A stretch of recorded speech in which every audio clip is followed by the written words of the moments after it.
phone of me is Realme C51 and today I would like to show you how you can rename it. Firstly, open Devices Settings and scroll all the way down to access About Phone section.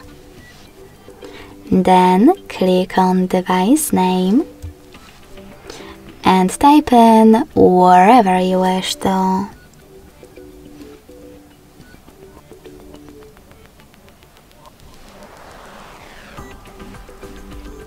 When you're ready, tap on OK in this pop-up and also OK in the other one about visibility.